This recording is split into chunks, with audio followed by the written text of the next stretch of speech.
Sir ಏನು ಅದು clarity ಒಂದು ಕೊಟ್ಬಿಡಿ ಸರ್, ಸ್ಪಷ್ಟನೆ ಏನು ಸರ್? BPL ಕಾರ್ಡ್ ಇಡೀ ದಕ್ಷಿಣ ಭಾರತದಲ್ಲಿ ಹೈಯೆಸ್ಟ್ ಕಾರ್ಡ್ಸ್ ಇರೋದು ಸ್ಟೇಟು ಕರ್ನಾಟಕ, 70-75% ಇದೆ. ಆದ್ದರಿಂದ ಪರಿಷ್ಕರಣೆ ಮಾಡಲೇಬೇಕು, ಅನಿವಾರ್ಯ. ಮಾಡುವಾಗ ಅನರ್ಹರು ಯಾರಿದ್ದಾರೆ BPLಲ್ಲಿ ಅವ್ರನ್ನ APLಗೆ ತಗೊಂಡೋಗ್ತೀವಿ. ಅವ್ರ ಕಾರ್ಡ್ ರದ್ದು ಮಾಡೋದಿಲ್ಲ, APLನಲ್ಲಿ ಇಡ್ತೀವಿ. ಒಂದು ವೇಳೆ ಇದು ಮಾಡೋವಂಥ ಕಾಲದಲ್ಲಿ ಯಾರಾದರೂ BPL ಅಪ್ಪಿತಪ್ಪಿ APLಗೆ ಹೋಗಿದ್ದರೆ ಅವ್ರಿಗೆ 24 ಗಂಟೆ ಒಳಗಡೆ ಅವ್ರು ಅರ್ಜಿ ಹಾಕಿದ್ರೆ ತಕ್ಷಣ ಮತ್ತೆ ಅವ್ನ BPLಲ್ಲಿ ಉಳಿಸಿ ಅವ್ರಿಗೆ ದವಸ ಧಾನ್ಯಗಳನ್ನು ಕೊಡೋದನ್ನು ಮಾಡ್ತೀವಿ, ಚಾಲೂ ಮಾಡ್ತೀವಿ. ಮೂರನೇದು ನಾನು ಹೇಳ್ತೀನಿ ಪೂರ್ತಿ. ಗೈಡ್ಲೈನ್ಸು ಕೇಂದ್ರ ಸರ್ಕಾರ ಕೊಟ್ಟಿದೆ.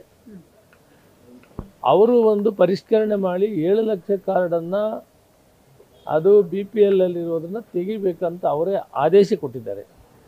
ಅದರ ಬಗ್ಗೆ ನಿನ್ನೆ ನಮ್ಮ ಅಧಿಕಾರಿಗಳು ಒಂದು ಮೀಟಿಂಗ್ ಮಾಡಿದ್ದಾರೆ. ಮೀಟಿಂಗ್ ಫೈಸಲ್ ಏನಾಗಿದೆ, ಯಾವ್ಯಾವ್ದು ಮಾಡಬೇಕು ಅನ್ನೋದನ್ನು ಒಂದು ನಿರ್ಣಯ ಮಾಡಿದರೆ ಅದನ್ನು ನಾನು ಮೀಟಿಂಗ್ ಮಾಡಿಬಿಟ್ಟು ಯಾವುದು ತೆಗಿಬೇಕು, ಕೇಂದ್ರ ಸರ್ಕಾರ ಪರಿಷ್ಕರಣೆ ಮಾಡಿರೋದ್ರ ಪ್ರಕಾರ ಏನು ಮಾಡಬೇಕು ಅನ್ನೋ ವಿಷಯನ ನಾನು ಮಾತಾಡ್ತೀನಿ.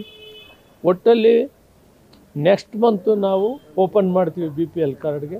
ಯಾರು ಅರ್ಹರಿದ್ದಾರೆ ಅವ್ರಿಗೆ ಕೊಡೋಣ. ಸಿಎಂ ಹೇಳಿದ್ರು 3 ಲಕ್ಷಕ್ಕೂ ಅಧಿಕ BPL ಕಾರ್ಡ್ ರದ್ದಾಗ್ತಾವಂಥದ್ದು, ಆದ್ರೆ ಪ್ರೊಸೆಸ್ ಏನಿದೆ? ಪ್ರೊಸೆಸ್ ನಡೀತಾ ಇದೆ.